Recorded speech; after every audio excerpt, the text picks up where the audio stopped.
I'm looking forward to that debate on Tuesday night. Just gotta be myself. Given the age of the presidential candidates, could the vice presidential debate have an impact on polls? We'll preview the face-off this week between the men who could be a heartbeat away.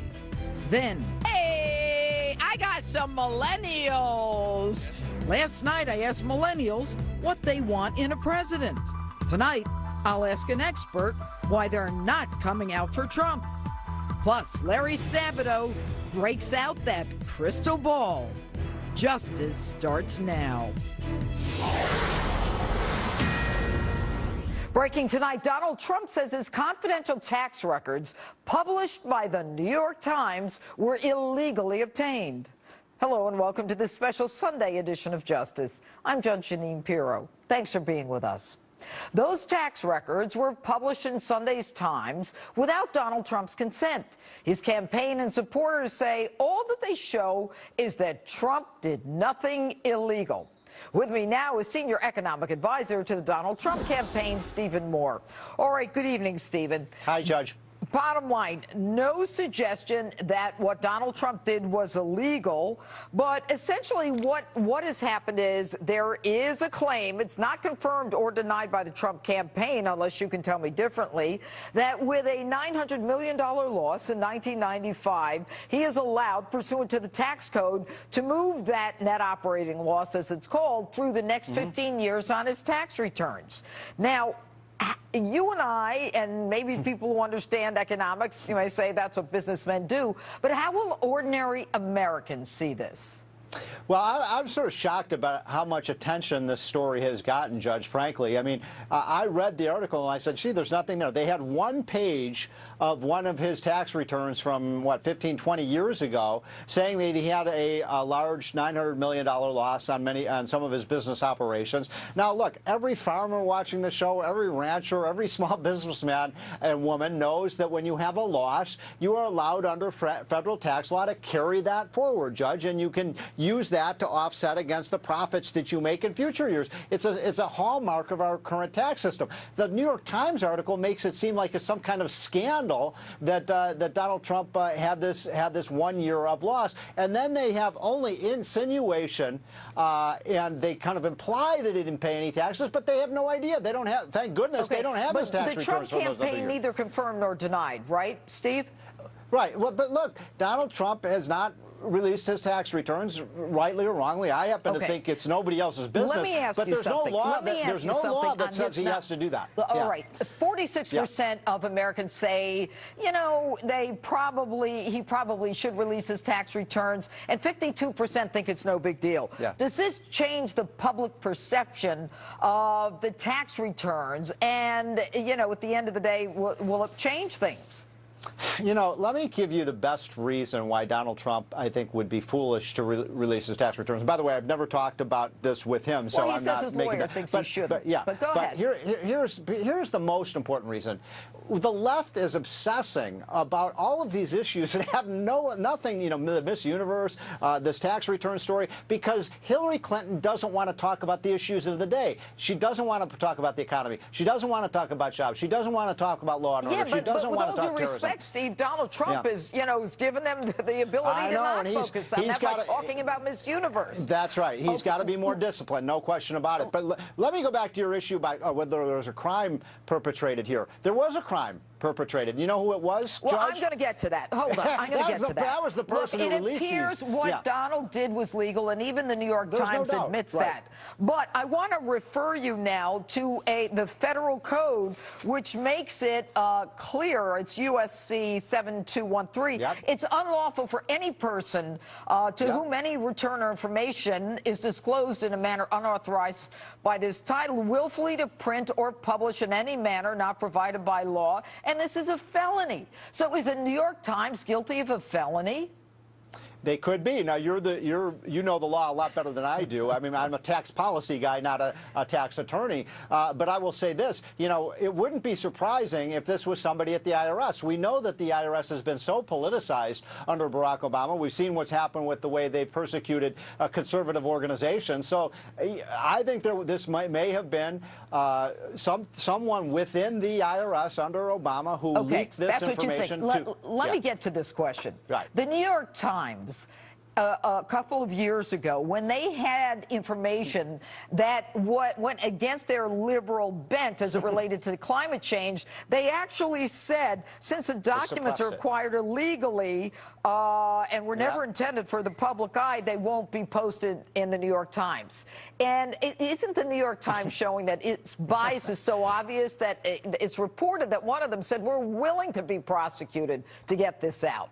You know, there's no question about it. Look, the New York Times 3 or 4 weeks ago actually admitted that they are no longer going to be impartial. They feel that Donald Trump is such a tyrant and so bad for America that they don't even pretend to be impartial here. And I love that story you just dug up, Judge, because it shows how hypocritical they are. A number of years ago, they said, well, we can't publish this because this was obtained illegally. They obtained this IRS document from Donald Trump's IRS records illegally, and they published it. By the way, there's another point here. Conservatives out there who are watching this show, stop getting the New York Times. Stop paying these people. Okay. This has become such a liberal. They are no longer impartial. Thanks for being with us, Steve Moore. Okay. Take care. All right, joining me now with more reaction to this developing story, GOPAC Chairman and Republican strategist David Avella and political commentator Danielle McLaughlin. All right, guys, what do you think? Number one, does this story matter to the public?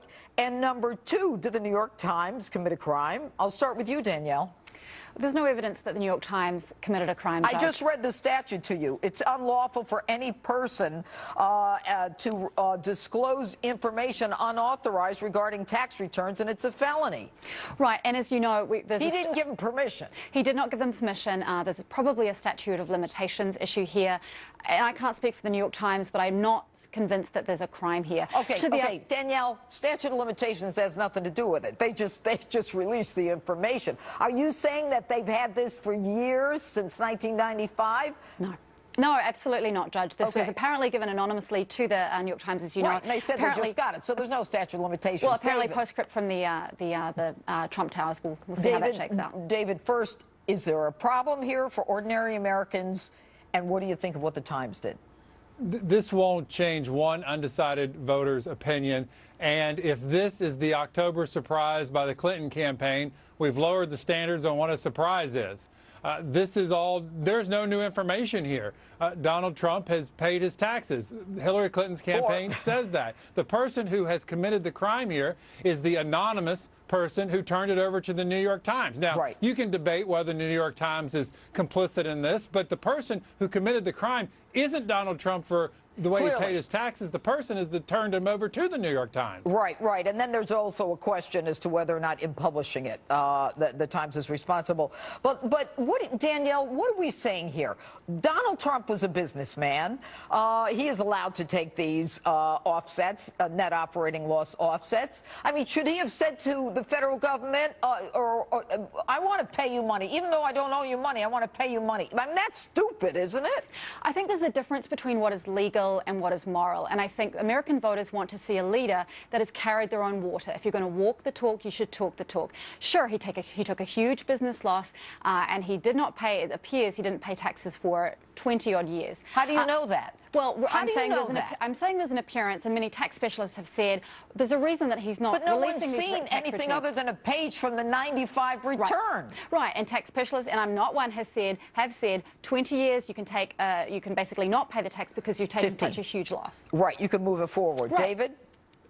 Tax accountants make a living off making sure Americans pay what they need to pay, but get the maximum benefits to what the current tax code says. Let me also remind everybody, Judge, Americans vote with their pockets. And that's why Americans leave high-income tax states and move to low-income tax states. It's why states like Connecticut lose population and states like Tennessee pick up population because they don't have an income tax. Americans don't have a problem with using the tax system to their advantage. All right, David, I want to get to another question. And during the debate, one of the things that Hillary Clinton said, all of you watching tonight, to know that he's paid nothing in federal taxes because the only years anyone has ever seen were a couple of years. She was referring to 78 and 79 when he was trying to get a casino license. There's something in me that tells me she knew this was coming to the New York Times, and that's why she bumped it up in the debate. Do you think she knew, Danielle? I don't think she knew. I don't think she knew at all. I mean, I don't think she's probably surprised because most people who are watching a candidate who gave Mitt Romney a very hard time about his tax returns, who gave President Obama a huge amount of trouble for paying only 20% of taxes in his 2008 tax return. You know, he has put this, when he's been in the peanut gallery from the sidelines, he's been throwing shells and he's been giving people who are running for president a huge amount of trouble. And it's only fair, frankly, that it comes back to him.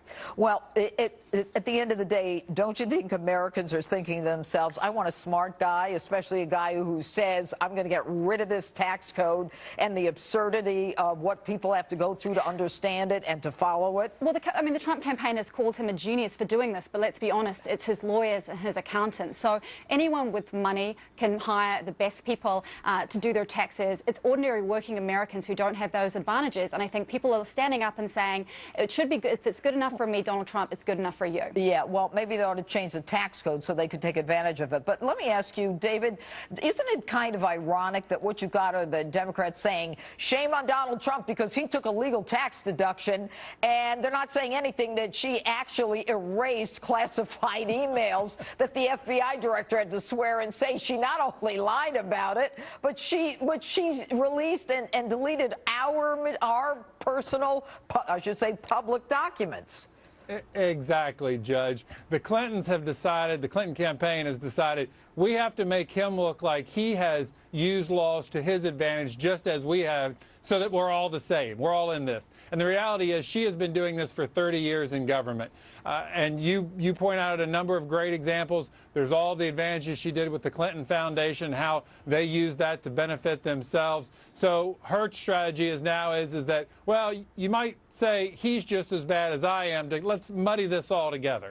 All right. And very quickly, because we got to go, another week of talking about his tax returns as opposed to the issues. Will the VP debate change it? Yes or no, Danielle? I think it will. I think David? I think it will. No. No? Okay. Good to see you both, David Avella and Danielle McLaughlin. Thanks so much. And with just 37 days until Election Day, the polls continue to show an extremely tight race. Here with more, University of Virginia professor of politics Larry Sabato joins me now. Good evening, Professor. Thanks so much for being with us. How's your crystal ball? The crystal ball is, you know, crowdy and cracked as it always is, but, you know, we're making do. All right. So she has a 3-point bump after the debate. In a volatile race like this, does it matter? Is it permanent? I mean, does the VP debate affect it? Well, it's look, nobody knows whether it's permanent. You know, you get a bump up after something good happens. She got a big bump up after the Democratic convention.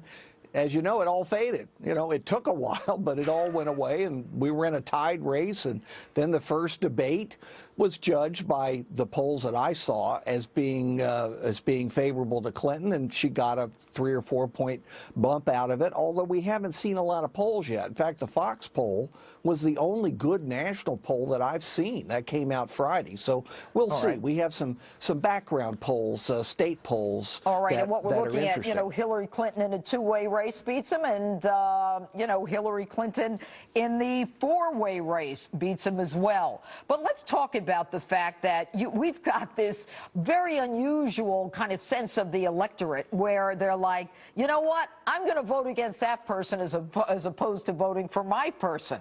And so it's almost like it's not pro-candidate, it's anti the other guy. That's absolutely true. I think it was one of the Fox polls that showed 57% of American voters were saying they're not really going to the polls so much to vote for a candidate. They're voting against somebody they really don't want to become president. It's a phenomenon called negative partisanship. And frankly, Judge, we have such a deeply polarized electorate right now that is the way it's going to be for the time being. This election and maybe some future elections as well. All right. The recent comments that Hillary Clinton made about the basement dwellers, the millennials, and the fact that, you know, they want free college tuition and it's a false promise. Millennials could be the turning group, or the group that turns this election, yes? Well, they actually are a larger percentage of the vote than many people think if they turn out. And it's pretty clear that, at least to this point, Clinton has not been drawing nearly as strongly as Obama did twice. He got between 60 and 66% of the millennials in his 2 elections. So Clinton has a long way to go. Those comments won't help her. What is helping her is Bernie Sanders is out there defending her. So we'll have to see which one dominates in the end. All right. You know what the numbers are as it relates to the tax return release. You know, most people aren't bothered by it, although I don't know, what was it, 49% cared about it, 42, whatever it was. Does this muddy up those waters? Do people say, now I really want to see them? Yes, supporters of Hillary Clinton and maybe some of the third-party people. Judge, there's one thing we've learned about the Trump campaign. Nothing he does is going to cost him a voter. The one thing, remember when he said, you know, I could go out on Fifth Avenue and shoot somebody and I wouldn't lose any backing? Truer words were never spoken this year. So it's not going to cost him a vote. What it may do is help Clinton to excite parts of the Democratic coalition that haven't been very excited about her, and maybe draw a few undecideds to her. We'll see how it plays out. And as it relates to women, very quickly, Professor, is she moving the needle at all regarding women voters? Well, we have, at least so far, you never know about Election Day, but to this point, we have the largest gender gap ever recorded in a presidential race. That is, women are wildly disproportionately supporting Clinton, and men are wildly disproportionately supporting Trump. I've said for years, you know, men are from Mars and women are from Venus, and once again, we're proving it. All right. Professor Larry Sabato, thanks so much for being with us tonight. Thank you, Judge. Always enjoy it. And policing in America still ahead. I'll get to the bottom of the stop and frisk issue that's back in the news after the presidential debate. And next,